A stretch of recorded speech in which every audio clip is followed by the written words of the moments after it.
ಇಲ್ಲಿವರೆಗೆ ನಾವು ನಮ್ಮ ವೈಫ್ ಅಂಡ್ ಹಸ್ಬೆಂಡ್ಗೆ ಐ ಲವ್ ಯು ಹೇಳಿದ್ವಲ್ಲ ಗೊತ್ತಿಲ್ಲ, but today we are going to tell ಮನಿಗೆ ಐ ಲವ್ ಯು ಹೇಳಕ್ ಹೋಗ್ತಾ ಇದ್ದೀವಿ. ಬಿಕಾಸ್ ವ್ಯಾಲೆಂಟೈನ್ ಡೇ ಇದೆ, ಸ್ಪೆಷಲ್ ಡೇ ಇದೆ. We have to tell I love you to the most important part of our life. ಬಹಳಷ್ಟು ಜನಕ್ಕೆ ನಾನು ಹೇಳ್ತಿರ್ತೀನಿ, money is not important in my life ಅಂತ ಹೇಳ್ತಿದ್ರಲ್ಲ, ನಾನು ಒಂದೇ ಕೇಳ್ತೀನಿ, ನಮ್ಮ ಲೈಫಲ್ಲಿ ಎಲ್ಲ ಪ್ರೀತಿ ಎಲ್ಲದಕ್ಕೂ ಒಂದು ವ್ಯಾಲ್ಯೂ ಸಿಗ್ಬೇಕಂದ್ರೆ ಹಣದಿಂದನೂ ಅದಕ್ಕೆ ಜಾಸ್ತಿ ಮಾಡೋಕ್ಕೆ ಪಾಸಿಬಿಲಿಟಿ ಇದೆ. ಯೋಚನೆ ಮಾಡಿ, ನಮ್ಮ ಲೈಫಲ್ಲಿ ಮನಿ ಇಸ್ ನಾಟ್ ಇಂಪಾರ್ಟೆಂಟ್ ಅಂತ ಹೇಳಂಗಿದ್ರೆ ನಾನು ಇವತ್ತು ಹೇಳ್ತೀನಿ, ಇವತ್ತಿಂದ ನಾವೆಲ್ಲರೂ ದುಡ್ಡು ಇಲ್ಲದೆ ಒಂದು 10 ದಿನ ಬದುಕಕ್ಕಾಗತ್ತಾ? ಅದಕ್ಕೆ ಹೇಳ್ತಾರೆ ಒಂದ್ ಕಡೆ, money is like a modern oxygen ಅಂತೆ, ರೈಟ್? ಇನ್ನು ಕೆಲವರು ಹೇಳ್ತಾರೆ ಮನಿ ಇಸ್ ನಾಟ್ ಎವ್ರಿಥಿಂಗ್. ಓಹೋ ಗ್ರೇಟ್, ದಟ್ಸ್ ಅನದರ್ ಪೀಪಲ್ ಅವರಾಗೆ ಹೇಳುವಂತ ಒಂದು ಸುಳ್ಳುಗಳು. ಏನ್ ಹೇಳ್ತಾರೆ? ಮನಿ is not everything in life. ಹಾಗಾದ್ರೆ ನಿಮ್ಮ ವೈಫ್ಗೆ ಇನ್ ಮುಂದೆ ಹೇಳ್ಬಿಡಿ, ಇದೇ ಡೈಲಾಗ್ನ ಹೇಳ್ಬಿಡಿ, ನಿಮ್ಮ ಮಗುನ ಅಡ್ಮಿಷನ್ ಮಾಡಿಸ್ಬೇಕಾದ್ರೆ ಅಥವಾ ನೀವು ಏನಾದ್ರು ಗ್ರಾಸರಿ ತಗೊಳಕ್ ಹೋಗೋದಾಗ ಆ ಗ್ರಾಸರಿ ಶಾಪ್ನವ್ನಿಗೆ ಹೇಳಿ ಮನಿ is not important in our life ಅಂತ. ಹೇಳಕ್ಕಾಗತ್ತಾ ನಮ್ಗೆ? ಖಂಡಿತ ಹೇಳಕ್ಕಾಗಲ್ಲ. ಪ್ರೀತಿ ಮಾಡೋ ಕೆಲಸ ಪ್ರೀತಿ ಮಾಡುತ್ತೆ, ಮನಿ ಮಾಡೋ ಕೆಲಸ ಮನಿ ಮಾಡೇ ಮಾಡುತ್ತೆ. ನಿಮ್ಮ ಹೊರಗಡೆ ಎಕ್ಸ್ಟರ್ನಲ್ ವರ್ಲ್ಡ್ ಅಲ್ಲಿ ನಿಮ್ಗೊಂದು ರೆಸ್ಪೆಕ್ಟ್ ಬರಬೇಕು. ಹೊರಗಡೆ ವರ್ಲ್ಡ್ ನಿಮ್ಮನ್ನು ಪ್ರೀತಿಸ್ಬೇಕಪ್ಪ ಅಂದ್ರೆ ನಿಮ್ಮಲ್ಲಿ ಹಣ ಇರಲೇಬೇಕು. ಆ ಪ್ರೀತಿನ ತಂದ್ಕೊಡುವಂತ ಒಂದು ಮೂಲ ಎನರ್ಜಿ ಏನಪ್ಪಾ ಅಂದ್ರೆ that is money. So you should love money. The problem ಏನಂದ್ರೆ, ನಾವು ಹಣನ ಪ್ರೀತಿಸ್ತೇವೆ ಅಂದ ತಕ್ಷಣ ಬೇರೆನ ದೂಷಿಸ್ಬೇಕು ಅಥವಾ ದ್ವೇಷಿಸ್ಬೇಕು ಅಂತಲ್ಲ. ನೀವು ಹಣನೂ ಪ್ರೀತಿಸಿ, ನಿಮ್ಮ ಹೆಂಡತಿನೂ ಪ್ರೀತಿಸಿ, ನಿಮ್ಮ ಮಗುನ ಪ್ರೀತಿಸಿ, ನಿಮ್ಮ ಜಾಬ್ನು ಪ್ರೀತಿಸಿ. ಆದ್ರೆ ಒಂದನ್ನ ಪ್ರೀತಿಸಕ್ ಹೋಗಿ ಇನ್ನೊಂದನ್ನ ದೂಷಿಸ್ಬೇಕು ಅಥವಾ ದ್ವೇಷಿಸ್ಬೇಕು ಅನ್ನೋದು ಖಂಡಿತ ನಾವು ಹೇಳ್ತಾ ಇಲ್ಲ. So whatever we are going to do, we have to do it all put together, we have to love. So ಅದರಲ್ಲಿ ದುಡ್ಡಿಗೂ ನಾವು ಪ್ರೀತಿಸೋದನ್ನ ಕಲೀಲೇಬೇಕು, ರೈಟ್? ಬಟ್ ಇವತ್ತು ನಾವು ನೋಡೋಣ, ಯಾಕೆ ಬಹಳಷ್ಟು ಫ್ಯಾಮಿಲಿಗಳಲ್ಲಿ, ಕಪಲ್ಸ್ಗಳಲ್ಲಿ ಕಾಮನ್ ಮಿಸ್ಟೇಕ್ಗಳು ಏನ್ ಮಾಡ್ತಾರೆ ಹಣದ ವಿಷಯದಲ್ಲಿ, ಯಾಕೆ ಒಂದು ಫೈನಾನ್ಷಿಯಲ್ ಒಂದು ಡಿಫ್ರೆನ್ಸ್ ಆಫ್ ಒಪಿನಿಯನ್ ಬರ್ತಾ ಇದೆ ಅನ್ನೋದಕ್ಕೆ ಕೆಲವೊಂದು ನಾನು ಐಡೆಂಟಿಫೈ ಮಾಡಿ ತೋರಿಸ್ತಾ ಇದ್ದೀನಿ. The most common mistakes made by the couples. ಒಂದು, too many lifestyle related expenses. ಬಹಳಷ್ಟು ಜನ ನಾನು ನೋಡಿದ್ದೀನಿ, ಕೆಲ್ಸಕ್ಕೆ ಸೇರ್ಕೊಂಡಿರ್ತಾರೆ, ಒಳ್ಳೊಳ್ಳೆ IT ಜಾಬಲ್ಲಿ ಇರ್ತಾರೆ. The moment they get into the job, ಎಲ್ಲರೂ ಮಾಡೋದೇನು ಗೊತ್ತಾ? The most lifestyle related expenses ಅಂತಂದ್ರೆ, ಫಾರ್ ಎಕ್ಸಾಂಪಲ್ ಕಾಸ್ಟ್ಲಿ ಗ್ಯಾಜೆಟ್ಸ್ಗಳನ್ನ ಬೈ ಮಾಡೋದಾಗಿರ್ಬೋದು, ಅಥವಾ ವೀಕೆಂಡ್ಗಳಲ್ಲಿ ಎಕ್ಸ್ಪೆನ್ಸಿವ್ ಹಾಲಿಡೇ ಹೋಗೋದಾಗಿರ್ಬೋದು, ಅಥವಾ ಎಕ್ಸ್ಪೆನ್ಸಿವ್ ರೆಸ್ಟೋರೆಂಟ್ಗೆ ಹೋಗ್ಬಿಟ್ಟು ಊಟ ಮಾಡೋದಾಗಿರ್ಬೋದು. ಅಂದ್ರೆ ಅವ್ರ ಬಜೆಟ್ಗೆ ಅದು ಸೂಟ್ ಆಗಲ್ಲ, ಬಟ್ ಆದ್ರೂ they will do it all the things because ಅವ್ರಿಗೆ ಈಸಿಯಾಗಿ ಕೆಲವೊಂದು ಕ್ರೆಡಿಟ್ ಕಾರ್ಡ್ಗಳು ಸಿಕ್ಕಿರೋದ್ರಿಂದ without thinking they keep swiping those credit cards. So ಅದೊಂದು ರೀಸನ್ ಇರ್ಬೋದು. ಎರಡನೇದು ಇಂಪಾರ್ಟೆಂಟ್, ಅದೇ told you, over exposure of loans and credit cards.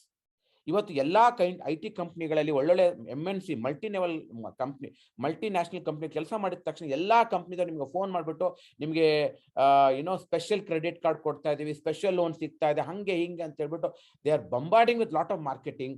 ನಾವು ಎಲ್ಲೋ ಒಂದ್ ಕಡೆ ಅದಕ್ಕೆ ಟ್ರಾಪ್ ಆಗ್ಬಿಟ್ಟು ಇವತ್ತು ಜಾಸ್ತಿ ಖರ್ಚು ಮಾಡ್ತಾ ಇದೀವಿ. We are not getting we are not understanding the ನಮ್ಮ ಖರ್ಚು ಮಾಡೋದನ್ನ ಟ್ರ್ಯಾಕ್ ಮಾಡಕ್ ಆಗದಿರೋ ಲೆವೆಲ್ ಖರ್ಚು ಮಾಡ್ತಾ ಇದೀವಿ. ಇನ್ನೂ ಕೆಲವೊಬ್ರು ಯಾಕೆ ಪ್ರಾಬ್ಲಮ್ ಇದ್ದಾರೆ ಅಂದ್ರೆ, ಇನ್ವೆಸ್ಟ್ಮೆಂಟ್ಗಳು ಮಾಡಿಲ್ಲ ಅಂತಲ್ಲ, ಬಟ್ ಯಾವುದೇ ತರ ಒಂದು ಪ್ರಾಪರ್ ಪ್ಲಾನಿಂಗ್ ಇಲ್ಲಾರ್ದೆ ಇನ್ವೆಸ್ಟ್ ಮಾಡ್ತಾ ಇದ್ದಾರೆ. ಫ್ಯಾನ್ಸಿ ಇನ್ವೆಸ್ಟ್ಮೆಂಟ್ಗಳು ಮಾಡ್ತಾ ಇದ್ದಾರೆ. ಯಾವುದೋ ಒಂದು ಇನ್ವೆಸ್ಟ್ಮೆಂಟ್ ಮಾಡ್ತಾ ಇದ್ರೆ ಅವ್ರಿಗೆ ಹೇಳ್ತಾರೆ ವಿತಿನ್ 1 year ಅಲ್ಲಿ ನಿಮ್ದು ಡಬಲ್ ಆಗುತ್ತೆ ಅಂತ ತಕ್ಷಣ they will go and invest.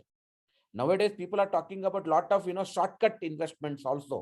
I don't want to mention the name, but people always looking that quick money ಮಾಡುವಂಥದ್ದು ಆಪ್ಷನ್ಸ್ಗಳು ಏನಿದೆ ಅಂತ ಕಡೆ ಇನ್ವೆಸ್ಟ್ಮೆಂಟ್ ಮಾಡುವಂಥದ್ದು ಒಂದು ರೀಸನ್ ಇದೆ. ಇನ್ನೂ ಕೆಲವರು ಏನಪ್ಪಾ ಅಂತಂದ್ರೆ, ಬಹಳಷ್ಟು ಜನ they not understanding importance of emergencies and insurance. In case of death ಆದಾಗ, ಡಿಸೆಬಿಲಿಟಿ ಆದಾಗ, ಲಾಸ್ ಆಫ್ ಇನ್ಕಮ್ ಆದಾಗ ಅದನ್ನ ಪ್ರೊಟೆಕ್ಟ್ ಮಾಡೋದ್ರ ಬಗ್ಗೆ ಏನೂ ಪ್ಲಾನಿಂಗ್ ಇಲ್ಲ. ಸೊ ಅಂತ ಟೈಮಲ್ಲೂ ಅದೊಂದು ಮಾಡುವಂತ ಒಂದು ಕಾಮನ್ ಮಿಸ್ಟೇಕ್ಸ್ ಬಹಳಷ್ಟು ಜನ ಕಪಲ್ಸ್ ಅಲ್ಲಿ ನೋಡ್ತಾ ಇದ್ದೀನಿ. Then lack of goal setting and planning. As I told you, most of the people they fail to plan. ಸಂಪಾದನೆ ಮಾಡೋದು ಹಣ, ಇನ್ಕಮ್ ನ ಅವರು ವೆಲ್ತ್ ಅನ್ಕೊಂಡಿದ್ದಾರೆ. Income is not your wealth. What you save money, where do you invest that money, that will create the wealth. ನೀವು ಸಂಪಾದನೆ ಮಾಡೋದು ಯಾವತ್ತು ವೆಲ್ತ್ ಆಗಲ್ಲ. ಸಂಪಾದನೆ ಮಾಡೋದು your income. You are earning because you are working in under someone, ಅಥವಾ you are working for some organisation. So income will never be your wealth. ಅದೇ income ಅಲ್ಲಿ ನೀವು ಏನನ್ನು ತೆಗೆದಿಡ್ತಾ ಇದ್ದೀರಾ, ಎಲ್ಲಿ ಇನ್ವೆಸ್ಟ್ ಮಾಡ್ತಾ ಇದ್ದೀರಾ, ಹೇಗೆ ಪ್ಲಾನ್ ಮಾಡ್ತಾ ಇದ್ದೀರಾ, ಅದು ನಿಮ್ಮ ಫ್ಯೂಚರ್ ವೆಲ್ತ್ ನ ಅದು ಕ್ರಿಯೇಟ್ ಮಾಡಕ್ ಹೋಗ್ತಾ ಇದೆ. So we must understand that. ಇನ್ನೂ ಕೆಲವರು ಇರ್ತಾರೆ, ಇನ್ವೆಸ್ಟ್ಮೆಂಟ್ ಹೆಂಗ್ ಮಾಡುತ್ತೆ ಅಂದ್ರೆ ಲಾಸ್ಟ್ ಮಿನಿಟ್ ಜಂಪ್ ಮಾಡ್ತಾರೆ. ಯಾಕಂದ್ರೆ ಗೌರ್ಮೆಂಟ್ ಅಂಡರ್ ATC ನಮ್ಗೆ ಕೊಟ್ಟಿರುತ್ತೆ. ಕೆಲವರು ಇಯರ್ ಒಳಗಡೆ ನೀವು ಇನ್ವೆಸ್ಟ್ ಮಾಡಿದ್ರೆ ಮಾತ್ರ ಬೆನಿಫಿಟ್ ಸಿಗ್ತಂದಾಗ ಲಾಸ್ಟ್ ಮೂಮೆಂಟ್ಸ್ ಅನ್ನು ತಗೊಂಡು ಹೋಗ್ಬಿಟ್ಟು ಇನ್ನೇನು 31st of March ಬೆಳಿಗ್ಗೆ ಬಂದ್ಬಿಟ್ಟು ಡಿಸೈಡ್ ಮಾಡ್ತಾರೆ ಇನ್ವೆಸ್ಟ್ ಮಾಡಕ್ಕಂತೇಳಿ. ಸೊ ಲಾಸ್ಟ್ ಮೂಮೆಂಟ್ ಎಂಟ್ರಿ ನಿಮ್ಗೆ ಹೆಂಗಿರುತ್ತೆ ಅಂದ್ರೆ always it is a bad entry only. ಇದು ಒಂದು ಕಾಮನ್ ಮಿಸ್ಟೇಕ್ಸ್ ಅಂತ ಹೇಳ್ತಾ ಇದ್ದೀನಿ. ನಮಗೆ 12 months ಟೈಮ್ ಇರುತ್ತೆ, 365 days ಟೈಮ್ ಇರುತ್ತೆ. ಅದನ್ನ ಯೋಚನೆ ಮಾಡದೆ ನೆಗ್ಲೆಕ್ಟ್ ಮಾಡಿ ಕೇರ್ಲೆಸ್ನೆಸ್ ಮಾಡಿ ಲಾಸ್ಟ್ ಮೂಮೆಂಟ್ ಮಾಡುವಂತ ಒಂದು ಕಾಮನ್ ಮಿಸ್ಟೇಕ್ ಅಂತ ನಾನು ಹೇಳ್ತಾ ಇದ್ದೀನಿ. ಇನ್ನೂ ಕೆಲವರು ಏನ್ ಮಾಡ್ತಾರೆ ಅಂದ್ರೆ ಯಾರೋ ಒಬ್ರು ರಿಲೇಷನ್ ಇರ್ತಾರೆ, ಅವರು ಯಾವುದೋ ಕಂಪ್ನಿ ಒಂದು ಏಜೆನ್ಸಿ ಮಾಡ್ತಿರ್ತಾರೆ. ಇನ್ನೂ ಕೆಲವರು ಬರ್ತಾರೆ, ಅವ್ರದ್ದು ಯಾವುದೋ ಒಂದು ಕಂಪ್ನಿನಲ್ಲಿ ರೀಸೆಂಟ್ಲಿ ಒಂದು ಬಿಸ್ನೆಸ್ ಶುರು ಮಾಡಿರ್ತಾರೆ. ನಿಮಗೆ ಎಮೋಷ್ನಲ್ ಆಗಿ ಅವ್ರು ಪುಷ್ ಮಾಡ್ತಾ ಇರ್ತಾರೆ. ಸೊ ಅಂಥ ಟೈಮಲ್ಲೂ ನಾವು ಬೇರೆ ವಿಧಿ ಇರ್ಲಾರ್ದೆ ಅವ್ರಿಗೆ ಇಲ್ಲ ಅಂತ ಹೇಳಕ್ ಆಗ್ದೇನೆ will end up buying such products. So that is also one of the common mistake. ಇನ್ನೂ ಒಂದು ಇಂಪಾರ್ಟೆಂಟ್ ಏನಂದ್ರೆ today we are overloaded with information and marketing. Social ಮೀಡಿಯಾಗಳಲ್ಲಿ, ಟಿವಿಗಳಲ್ಲಿ, ವಾಟ್ಸಪ್ಪಲ್ಲಿ, ಫೇಸ್ಬುಕ್ಕಲ್ಲಿ ಎಷ್ಟೊಂದು ಪ್ರಾಡಕ್ಟ್ಗಳು ಇವತ್ತು ನಮಗೆ ಪ್ರಮೋಟ್ ಮಾಡ್ತಾ ಇರ್ತಾರೆ ಅಂದರೆ ಎಲ್ಲೋ ಒಂದು ಕಡೆ we become so much influence with such marketing, finally will end up buying those products. So if U C all the things, most common ಆಗಿ ಮಾಡುವಂತ ಮಿಸ್ಟೇಕ್ಸ್ ಬೈ ದಿ ಕಪಲ್, ಅಥವಾ ಹಸ್ಬೆಂಡ್ ಮಾಡಿರ್ಬೋದು, ವೈಫ್ ಮಾಡಿರ್ಬೋದು, ಅಥವಾ ಜೊತೆಗೂ ಮಾಡಿರ್ಬೋದು. But these are the common mistakes what I have seen in the investment world.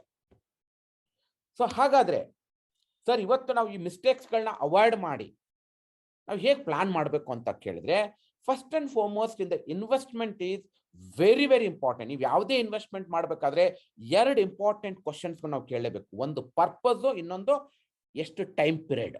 ಇವೆರಡು important question answer ಮಾಡಬೇಕು. ಸರ್ ಏನೇನು ಪರ್ಪಸ್ ಇರುತ್ತೆ? ಕೆಲವರಿಗೆ sir I want to create 1 crore of my assets, 1 crore of my liquid assets, that can be one of the purpose ಇರ್ಬೋದು. ಇನ್ನೊಂದು purpose ಏನಿರ್ಬೋದು, sir I want to have my own dream house with my own money without taking loan, that can be the one purpose ಇರ್ಬೋದು. ಇನ್ನು ಕೆಲವರಿಗೆ ಏನ್ ಹೇಳುತ್ತೆ, sir I want to give the best education to my children, that can be one of the purpose ಇರ್ಬೋದು. ಇನ್ನು ಕೆಲವರು ಇರ್ತಾರೆ, sir I want to have a peaceful retirement life, I don't want to depend on my children, I don't want to depend on anybody, I want to have a peaceful retirement life ಅಂತ ಹೇಳ್ತಾರಲ್ಲ, ಅದು ಒಂದು purpose ಆಗಿರ್ಬೋದು. ಇನ್ನೂ ಕೆಲವೊಂದು ಪರ್ಪಸ್ಗಳು ಏನಂದ್ರೆ vacation ಹೋಗುವಂಥದ್ದಾಗಿರ್ಬೋದು, ಅಥವಾ ಒಳ್ಳೆ ಕಾರ್ ತೆಗೆದುಕೊಳ್ಳುವಂಥದ್ದಾಗಿರ್ಬೋದು, ಅಥವಾ ಏನಾದರೂ ಅವ್ರದ್ದೊಂದು ಡ್ರೀಮ್ ಪ್ರಾಜೆಕ್ಟ್ನ ಶುರು ಮಾಡೋದಾಗಿರ್ಬೋದು, ಅಥವಾ ಚಾರಿಟಿ ಮಾಡೋದಾಗಿರ್ಬೋದು. So there are different purposes ಇರುತ್ತೆ. ಅದೇ ಹಸ್ಬೆಂಡ್ ಅಂಡ್ ವೈಫ್ ನೀವು ಮಾಡಬೇಕಾಗಿರೋದು ಇಷ್ಟೇ, what is your purpose of investment? Today you have to list out that. If you don't list out that purpose alla, it will never fulfill. Always you will end up doing the wrong investment only. So most of the people and common ಆಗಿ ನೋಡಿರೋದೇನಂದ್ರೆ, ಒಂದು survey ಪ್ರಕಾರ ಹೇಳುತ್ತೆ, ಯಾರು ಅವರ purpose ಮತ್ತು goals ಗಳನ್ನ ಬರೆದಿಟ್ಕೊಂಡಿದಾರಲ್ಲ ಅವ್ರದ್ದು income ಜಾಸ್ತಿ ಆಗಿದೆ and they are able to achieve goals very effectively in a short period. If you don't write down your purpose, if you don't write down your goals, what will happen? You will do many mistakes, and more than mistakes, you will also lose out major important time of your life. So ಹಾಗಾಗಿ ಇವತ್ತಿಂದ ಅದೇ couple ನೀವು ಮಾಡಬೇಕಾಗಿರೋದು, you have to sit down and write down your goals. Sir ಅದನ್ನ ಮಾಡಷ್ಟು ನಮ್ಮ again when we start doing that, again difference of opinion ಬರುತ್ತೆ. The best thing what you can do is you can sit with your financial advisor, you sit with your wealth doctor, he will guide you how to do that.